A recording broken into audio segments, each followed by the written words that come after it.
Muito bom dia, Edgar. Atuo como advogado, né? Durante 27 anos eu fui auditor da Receita Federal do Brasil e também alguns anos no estado de Goiás, também como auditor. Então temos alguma experiência nesse campo tributário, né? E hoje vamos falar um pouquinho mais, avançar aquele conceito de como realizar na prática essa transição dos bens do seu patrimônio para uma pessoa jurídica. A Lei 6.404 permite que qualquer pessoa possa constituir empresa e hoje, inclusive, é possível ter a empresa chamada unipessoal, apenas com um único sócio, né? E para esse tipo de trabalho, a MEI não tem sentido, ela não pode, porque existe um valor, um limite muito baixo em termos de isenção tributária, e para esse trabalho é necessário, então, se abrir uma empresa normal, uma limitada, geralmente no lucro presumido. Então, o que fazemos? Esses bens pessoais, eles são integralizados em alguns passos dentro da pessoa jurídica.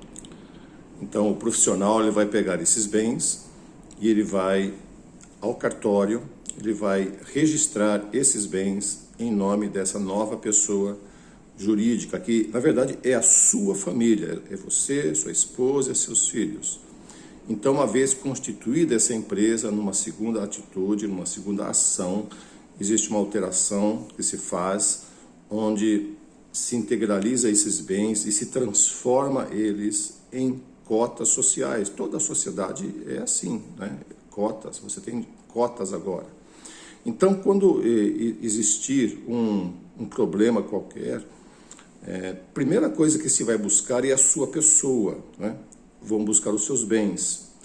E uma vez que você não tem mais bens, você terá, por exemplo, que seja 25% de cotas de uma empresa, você não poderá ser acionado mais em seu nome pessoal, porque você não tem nada, você não tem bens, você está sócio de uma empresa. Então, dessa maneira se faz essa transição do nosso patrimônio. Nós vamos aprofundar esse conceito um pouco mais à frente, né? Mas então esses bens eles entram lá na sociedade e agora você detém cotas desta sociedade. Em seguida é feita uma doação desses bens, dessas cotas, melhor dizendo, dessas cotas, para os filhos, com algumas ressalvas. Uma delas é reserva de usufruto. Então, nesse instituto, o que acontece? Você continua o dono do seu patrimônio, você vai ter cláusula de administração, somente você terá autoridade, permissão para negociar, para transigir, para fazer qualquer coisa com o patrimônio que está lá dentro. Então, você fará isso com reserva de usufruto. Se esses bens forem, por exemplo, alugados, você se reserva o direito de receber os frutos, né, das representativas nas cotas, e os seus filhos, eles poderão até morar, até usar, mas o direito é seu, de administração, e você doa, faz o que você bem entender nesses imóveis, você não perde essa qualidade. E você pode, inclusive, colocar lá uma das cláusulas que esses bens só poderão ser alienados a partir, por exemplo, do falecimento da esposa também, ou ou 5 anos após o seu falecimento. Então você pode colocar, e isso é muito bom porque em vida você reúne a família e você diz como é que serão feitas essas doações, como é que isso vai acontecer no futuro. Então você, chefe de família, você determina como é que você quer que esse patrimônio continue existindo para o bem da sua família. Afinal, você quer que ele se propague lá para os seus netos e descendentes distantes ainda. Esse é o objetivo, né? Então, nesse instituto, você consegue fazer isso. Porque lembra daquelas contas que nós fizemos? Lá atrás, você pode perder 14%, 15%. A sua família, os seus herdeiros, né? Você já não estará aqui. Eles vão perder 15% do seu patrimônio no inventário, né? Então isso é um custo muito alto, e se houver a necessidade de uma outra maneira, o prejuízo, a perda é muito maior, podendo chegar a quase 40%, 45% do valor do patrimônio gasto nesse procedimento chamado inventário.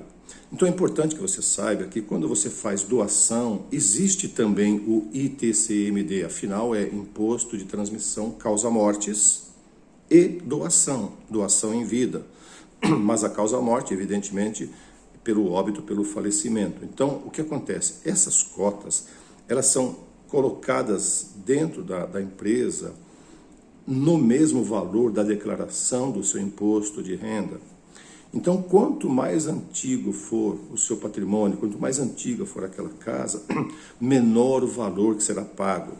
Muitos fazem a doação de imóveis em vida, pensando que isso é a melhor maneira de você já resolver a questão do inventário, mas não é. Na verdade, o inventário será aberto, porque o inventário acontece após a sua sucessão.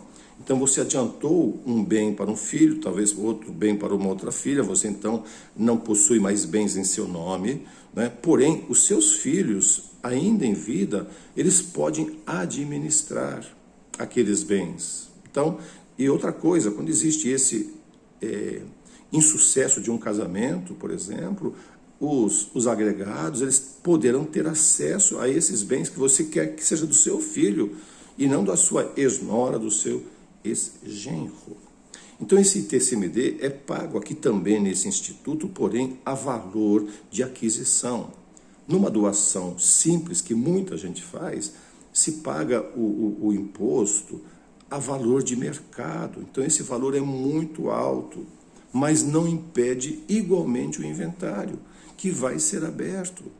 Então haverá custas da mesma maneira, custas calculadas em cima do que sobrou, evidentemente, menores sim, claro, né, pelo profissional, mas o inventário vai ser aberto da mesma forma, e lá se vão 5 anos, 6 anos, 10 anos nesse litígio, às vezes que pode acontecer, mesmo assim, você já antecipando a doação.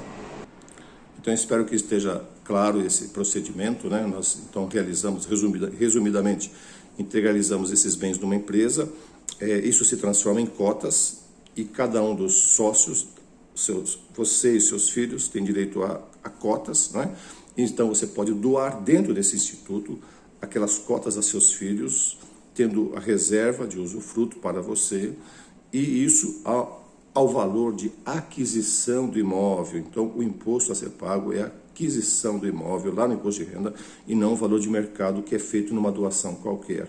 E essa doação que é feita em vida, ela pode ainda sofrer problemas jurídicos, judiciais, problemas de manifestação de vontade, né? Então, lá dentro a gente consegue fazer isso para que a sucessão seja tranquila, para que você de fato garanta a transição dos seus bens, a doação para eles com absoluta tranquilidade. Então, que nós tenhamos um ótimo dia.